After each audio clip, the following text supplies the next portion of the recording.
जय Shriram. सदरील video आपण जो पाहत आहात तो काही व्हिडिओ उत्तर प्रदेश किंवा बिहारमधला नाही आहे, तो व्हिडिओ आहे या महाराष्ट्रामधला। आणि ज्याच्या घरावरती या ठिकाणी बुलडोजर चालवलं जातंय तो कोणी आतंकवादी नाही आहे किंवा कोणत्या पाकिस्तानमधून आलेली व्यक्ती नाही आहे, तर ती याच महाराष्ट्रातला एक शेतकरी आहे, एक गरीब गरजवंत शेतकरी आहे।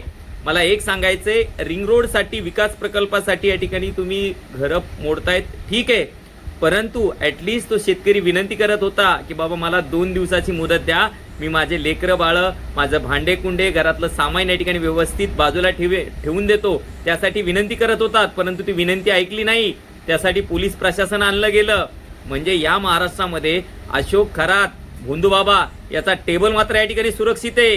त्याच्या घराला काय, त्याच्या दाराला काय, त्याच्या कडीला सुद्धा या ठिकाणी स्पर्श करण्याची ताकद या सरकारमध्ये नाहीये, परंतु या गोरगरीब शेतकऱ्याच्या घरावरती मात्र या ठिकाणी बुलडोजर या ठिकाणी चालवण्यात आलेला आहे। त्याही पलीकडच्या महत्त्वाची गोष्ट, आपण म्हणतो की जे सत्तेमध्ये असणारं सरकार आहे ते हिंदूप्रिय सरकार आहे आणि या देशामध्ये गाईला मातेचा दर्जा दिला जातो। मग त्या गाईची काय व्यवस्था केली आहे?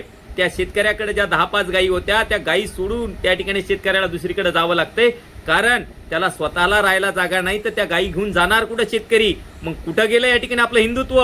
हा प्रश्न या ठिकाणी शेतकरी विचारतोय, परंतु त्याचा ऐकणार कोण? कारण कोण आहे तो? एक सर्वसामान्य शेतकरी आहे। त्यामुळे सरकार मायबापला विनंती आहे की शेतकऱ्याची या पद्धतीने या ठिकाणी शेतकऱ्यांना त्रास देऊ नका। आपल्याला या ठिकाणी शेतकऱ्याचं तुम्ही त्याला दुसऱ्या ठिकाणी या ठिकाणी घर बांधून द्यायला पाहिजे होतं आणि कोणतीही पूर्व सूचना न देता या पद्धतीने शेतकऱ्याचं घर कसं उद्ध्वस्त करू शकतात? मी मिळालेल्या माहितीनुसार ते प्रकरण न्यायप्रविष्ट आहे। मग प्रकरण न्यायप्रविष्ट असताना पोलीस बंदोबस्तामध्ये आपण शेतकऱ्याचं घर कसं उद्ध्वस्त करू शकतात?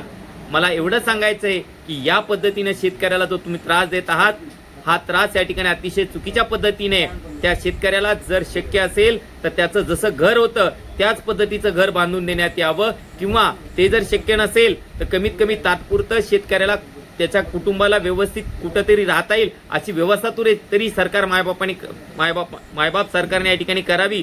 आणि मला विश्वास आहे या राज्याचे जे मुख्यमंत्री आहेत देवेंद्रजी फडणवीस साहेब आणि त्याचबरोबर आमचे उपमुख्यमंत्री आहेत एकनाथजी शिंदे साहेब, प्लीज आपल्या या महाराष्ट्रामध्ये या ठिकाणी घटना ही घडते ती अतिशय चुकीची आहे। मला आज खंत वाटते की सन्माननीय या राज्याचे उपमुख्यमंत्री अजितदादा पवार जर या ठिकाणी जिवंत असते तर ते पालकमंत्री त्या पुणे जिल्ह्याचे होते, तर त्यांच्या या पुणे जिल्ह्यामध्ये मुळशी नावाचं जे गाव आहे त्या गावामध्ये या ठिकाणी हा प्रकार झाला नसता। निश्चितच मला आज या ठिकाणी दुःख वाटतंय की दादा आज जिवंत नाही आहेत। दादा जर जिवंत असले असते तर शेतकऱ्यावरती हा प्रसंग कधीच आला नसता। एवढं सांगतो आणि थांबतो। मायबाप सरकारला विनंती आहे, प्लीज त्या शेतकऱ्याचा विचार करा, त्याचं दुःख या ठिकाणी आम्हाला पाहावंसं वाटत नाही। तूर्तसा थांबतो। धन्यवाद।